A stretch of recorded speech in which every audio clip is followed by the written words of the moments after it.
یہ ہے ہدایت کی وہ آخری منزل کہ جب وہ داخلہ ہوگا تو اہل جنت کی زبان پر یہ حمد کا ترانہ ہوگا، الحمدللہ الذی ہدانا لہذا وما کنا لنہتدی لولا ان ہدانا اللہ۔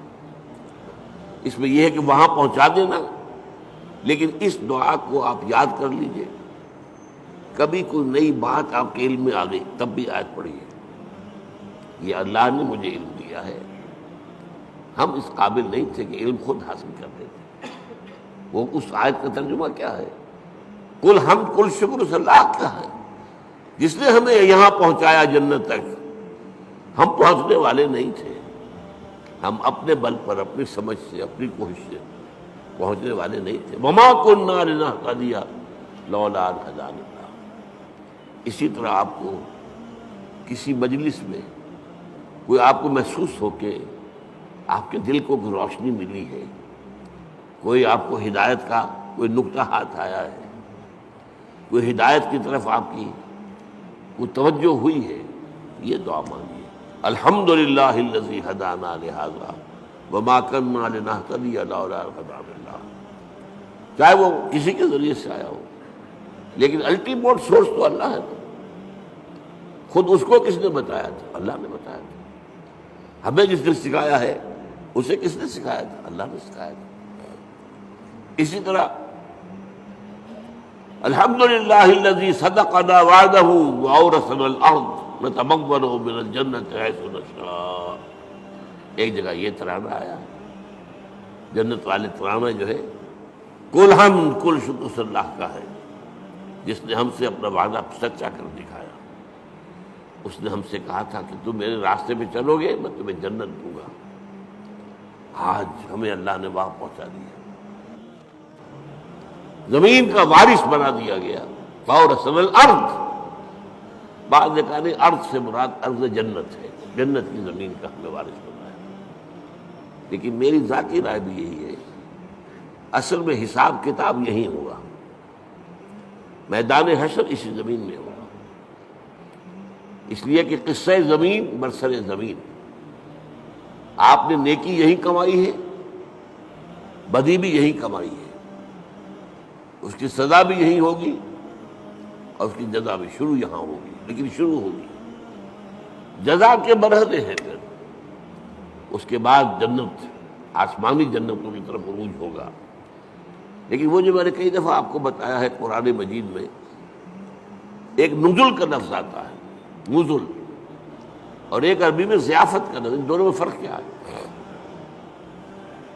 نزیل کہتے ہیں کسی مہمان کو جب کہ وہ فوراً آیا آپ کے ہاں، نظر اترا، کوئی اونٹ سے اترا آپ کے دروازے پر، نزیل ہے، گھوڑے سے اترا آپ کے دروازے پر، نزیل ہے، کسی خچر پر تھا، گدھے پر تھا، اترا، نزیل ہے۔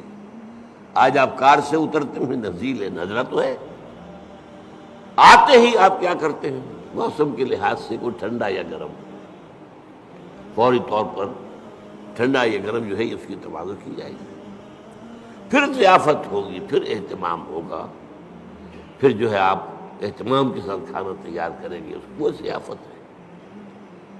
یہ جو قرآن مجید میں یہ نقطہ جو ہے بعض لوگوں کو بہت پریشان کرتا ہے، ذرا لطیف مزاج رکھنے والے لوگوں کو، کہ کیا جنت کے اندر اللہ تعالیٰ حوریں ہوں گی، غلمان ہوں گے، شہد ہوگا، دودھ ہوگا، پھل ہوں گے، یہ مادی چیزیں جو ہیں ان کی کیا قدر و قیمت ہے؟ کیا یہی کچھ ملنا ہے؟ اس کا جواب یہی ہے، یہ نزل ہے، ابتدائی جو ہے مہمان نوازی اس سے ہوگی۔ اور کیوں ہونی ہے؟ ایک بندہ مومن اپنے راستے پر اگر وہ چلتا ہے ایمان اور اسلام پر، تو اس دنیا میں نعمتوں میں سے اکثر آلات میں محروم رہتا ہے۔ حلال کے ذریعے سے کہاں آپ پھل لائیں گے، کہاں اپنے بچوں کو پھل کھلائیں گے؟ آپ کو تنگی ترشی کے ساتھ جو ہے آپ نے اپنے نفس کے اوپر بھی قابو رکھا ہے، آپ نے کوئی جنسی جو ہے بے رحمی اختیار نہیں کی ہے۔ یہ جن خواہشات کو جو اللہ نے ہمارے اندر رکھی ہوئی ہیں ان کو کنٹرول کیا، روکا ہے۔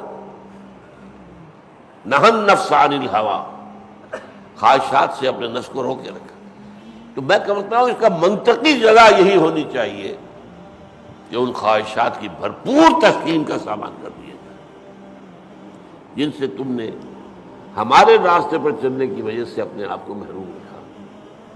لیکن یہ نزول ہوگا، آخری جنت کی جو نعمتیں ہیں جو اور آگے درجے کھلیں گے، پھر چڑھنا ہوگا، صعود ہوگا۔ اس صعود کے بارے میں تو فرمایا ما لا عین رأت ولا اذن سمعت وما خطر علی قلب بشر۔ وہ جو اوپر کی جنتیں ہیں ان کی نعمتوں کے بارے میں حضور کے الفاظ ہیں، وہ تو وہ ہے جو نہ کسی آنکھ نے دیکھی، نہ کسی کان نے سنی، نہ کسی کے دل میں ان کا احساس اور ادراک وارد ہوا۔ وہ یہاں بیٹھ کر تو ہم اندازہ کر ہی نہیں سکتے۔ یہ تو ہم اندازہ کر سکتے ہیں نا کہ وہاں انگور ہیں، وہاں کھجوریں ہیں، وہاں جو بھی ہیں پھل ہیں، رمان ہیں، انار ہیں، وہاں دودھ ہے، وہاں شہد ہے، وہاں ہر چیز موجود ہے۔ یہ تو ٹھیک ہے، اگرچہ ان کے ذائقے جو ہوں گے وہ یہاں کے ذائقے کے مقابلے میں، چنانچہ 30 سے جو رکوع ہے سورہ بقرہ اس میں کہا گیا اتوبہ متشابہہ، وہ ملتی جلتی چیزیں ہوں گی۔ یہ بھی انار ہے، یہ انار، لیکن جنت کا وہ انار کچھ اور ہی ہوگا، اس کا ذائقہ آپ کے اس وقت تصور نہیں کر سکتے۔ اس انگور کا ذائقہ کچھ اور ہی ہوگا۔ آپ شہد جو ہے دنیا کا کتنا کھا لیں گے، تھوڑا سا دے کر دل بھر جائے گا، وہ شہد ایسا نہیں ہوگا۔ جیسے وہاں کی آگ ایسی نہیں کہ ایک دفعہ جلا دے تو بس جل گیا جسم، نہیں، پھر کھال دے دی جائے گی، پھر جو ہے دوبارہ اس کے اندر حس پیدا کر دی جائے گی۔ اس لیے کہ حس جو ہے، وہ سینسٹیونیس جو ہے، وہ تو اسی میں کھال میں ہے۔ کھال جلنے کے بعد آپ کا گوشت جل رہا ہوگا تو آپ پتہ بھی نہیں چلے گا کیا ہو رہا ہے، اس لیے کہ اس میں سینسیشن ہے ہی نہیں۔ تو بہرحال جنت کی نعمتوں کو میں آپ سے عرض کر رہا تھا کہ یہ یہیں پر میدان حشر ہے۔ اب میرا گمان ہے، اب یہ باتیں جو ہے وہ یقین کے درجے میں نہیں ہے، نہ ان کو اس بانی میں آپ لیجئے۔ میرا گمان یہ ہے کہ جہنم اس زمین کے پیٹ میں موجود ہے۔ آپ کو معلوم ہے جو وہاں کی گرمی ہے، جب آتش فشاں پھٹتا ہے تو کیا نکلتا ہے؟ لاوا۔ وہ چٹانیں جو ہیں پگھلی ہوئی، وہ لاوا، وہ سارا تو پیٹ میں ہے۔ اب کیا ہوگا سوچئے، ایک گیند ہے، فٹ بال ہے، اس کے پیٹ میں کچھ ہے، جب آپ اس گیند کو کھینچیں گے ادھر سے ادھر سے، چپٹی ہوگی تو درمیان کی چیز باہر آ جائے گی کہ نہیں؟ وَإِذَا الْأَرْضُ مُدَّتْ وَأَلْقَتْ مَا فِيهَا وَتَخَلَّتْ۔ وہ دن قیامت کا کیا جب زمین کو کھینچا جائے گا۔ وَإِذَا الْأَرْضُ مُدَّتْ إِذَا السَّمَاءُ انشَقَّتْ وَأَذِنَتْ لِرَبِّهَا وَحُقَّتْ وَإِذَا الْأَرْضُ مُدَّتْ وَأَلْقَتْ مَا فِيهَا وَتَخَلَّتْ وَأَذِنَتْ لِرَبِّهَا وَحُقَّتْ۔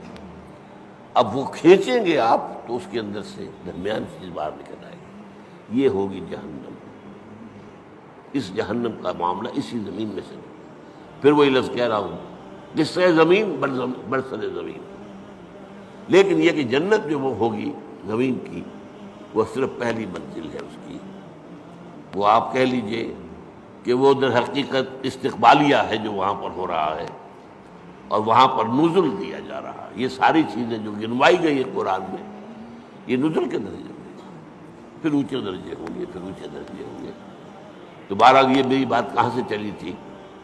الحمدللہ الذی صدقنا وعدہ وأورثنا الارض نتبوأ من الجنة حیث نشاء۔ کل شکر اس اللہ کا ہے جس نے ہم سے اپنا وعدہ پورا کیا اور ہمیں زمین کا وارث بنا دیا۔ یہ زمین جیسا کہ میں نے کہا اکثر کے نزدیک تو جنت ہے، جنت کی زمین جس کا وارث ہم بنے، لیکن بعض کا خیال، میری رائے بھی یہی ہے، وہ یہی زمین ہے۔ اس لیے کہ آپ کو معلوم ہے سورہ فجر میں کیا فرمایا؟ وَجَاءَ رَبُّكَ وَالْمَلَكُ صَفًّا صَفًّا۔ جاء ربک، آ جائے گا تمہارا رب۔